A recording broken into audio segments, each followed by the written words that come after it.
Okay, here we go. Another crucial element in making sure that your business moves. And I'm not talking about you getting better at your craft. I'm not talking about your skills getting better. I'm not talking about the economy or the interest rates or all. I'm not talking about external factors. Things that you can do to guarantee that your business gets better is how you respond and react to setbacks and crises. How you respond and react. If you simply, I'll just share with you a couple of tools for this one. If you simply are strong in responding and reacting and keep going and keep going and keep going without breaking down, your business, it's impossible for your business not to grow radically. If you take last year, the year before, etc., and say what held your business back, it's usually pockets of time where you self-sabotaged. Or the example I like to use with people is somebody rejects you, so you need to take 4 months off with your masseuse and your therapist and a blanket and a good cup of tea and all that crap, right? So let me give you a couple of thoughts on dealing with crisis or setback. Number one. Perspective.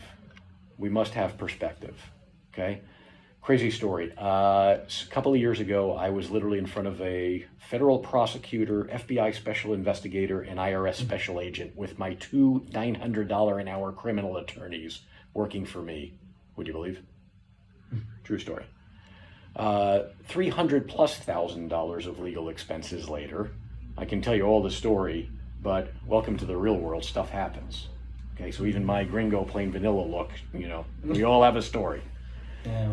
I was on a coaching call yesterday with someone who you may know through the grapevine who just had a head-on car crash with his wife and somebody driving 80 miles an hour on drugs and drinking.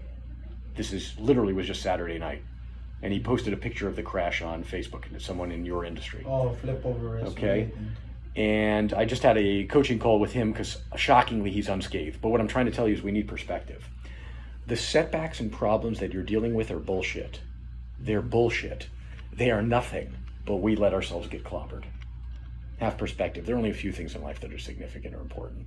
Mark Twain used to say when he was alive, 99% of my fears never came to pass. And if you understand that, let me give you a different version of this one. If you think back to yesterday and say, what was on my mind during the day yesterday, you will likely think of one or two fears or worries that were driving you crazy. This is the human condition. We have, tens of thousands of thoughts every day, and 60% of which are negative. Welcome to the freaking human condition. I don't care how good you are, that's the human condition. So yesterday, you're thinking of, all day long, we're thinking of these one or two things that are worrying us, these one or two things that create fear or whatever. And then if we go a week from now later, and I ask you, what was the thing that was bothering you last Monday or last Tuesday? Your answer is, I don't remember. You don't remember. It disappeared. If I ask you what was the big thing that was bothering you 3 weeks ago on a Tuesday, you have no freaking idea. It was not important in the first place. But we make mountains out of molehills all the time. It's a disaster. Perspective, number one. Let me give you number two. Number two, you have to understand that every day there's a battle for the 6 inches of precious real estate between our ears. And that battle is joined every morning, and we're never going to have a day without that battle, right? We have to be on the attack to bring every thought into captivity because our default is mostly negative. So how do we do that? Well, we have tools like morning routines, right? You'll notice that almost every great producer that you know that you admire has some version of a morning routine that often involves things like journaling gratitudes.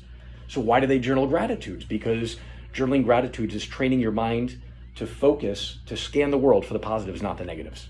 And the first thing, if you do it every morning, it becomes a habit. It becomes indoctrinated in you, right? So think back to what those were yesterday. I'll give you another tool besides morning routines. Stacking. It's kind of a Tony Robbins tool.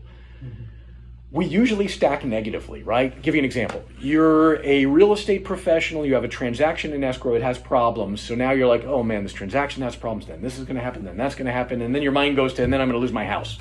I mean, this is the way we think, we're idiots, right?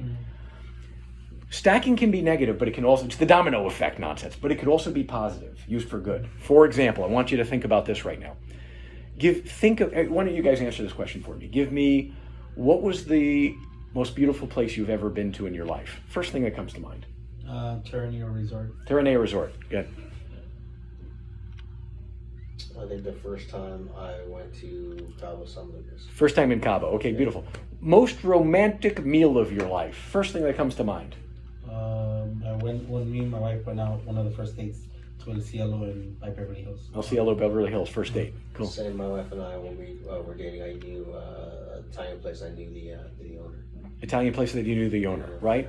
One dream that you have for yourself or your family in the next 10 years? Buying a big house. Buying a big house, yeah. Being completely debt free. Being completely debt free. Do you understand when we do this, we could do this on and on and on and suddenly you're going to be in a different mindset. Right. A mindset is literally, it's a choice. It's an attitude. You can change your state in a matter of seconds. So it's another stacking positive after positive is another tool for that. Okay, let's go to number 3. Third tool for dealing with crisis and setbacks so you keep motoring in business. Number 3, don't make any freaking decisions in the moment. Don't you dare make any decisions in the moment. When something negative happens, I have a mentor who likes to say sales is an emotional sport, but business is an intellectual sport. And it requires that we get away from our emotions and glands in order to make better decisions. But what most people do is when some crap really happens, they make a decision immediately in the spot. They react. I'm not going to do this anymore. I'm going to get rid of that. I'm going to get rid of this. They do this. It's a disaster. Don't do anything for 24 hours. Don't do anything. Don't react. 72 hours. Breathe a little bit. Because the further you get away from the setback, the more likely you're going to make better decisions in terms of how to react or respond, if that makes sense. Reacting is usually a disaster for business. Or the example I like to use is somebody gets, rejected over the phone, so now they don't want to make any phone calls for the next 4 days or for the next 4 hours. Bad move. Keep doing it, get away from it in a day or two, and then decide what you want to do in response, if anything, right? These are just examples of tools for dealing with setback. I'll give you another one. Flooding the funnel for me is a great way to handle setbacks. Mm-hmm. If you're constantly finding new leads or making new connections with people, names, phones, and emails to keep in touch with, if you're constantly communicating with them through whatever means, in person or face-to-face or text or email or phone call or whatever, if you're constantly sharing what it is and what you do with other people, you're going to kind of have a constant flow of stuff, and it's going to help you deal with the shocks to the system, right? Mm-hmm.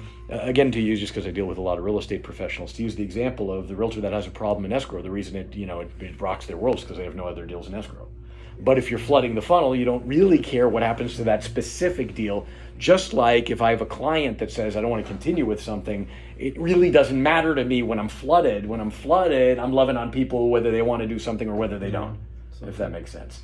So flooding the funnel is, in a way, not just a marketing channel, but a mindset tool.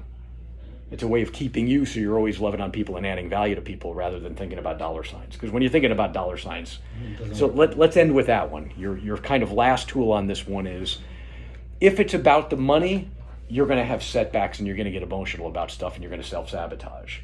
But when you're focused on actually, because you keep adding value to others at all times, and it really is about that, money's just a byproduct anyway. Money is just a scoreboard for how well you add value to others. And if you're doing that aggressively, then the scoreboard's going to look good and it's going to fill up. The most important thing to recognize is that how we handle setbacks, how we handle, what we might perceive to be defeats or crises or whatever is really important. A mentor of mine also likes to say sometimes you can measure results in ground not lost as opposed to ground gained. And we should be aware of that, if that makes sense, right?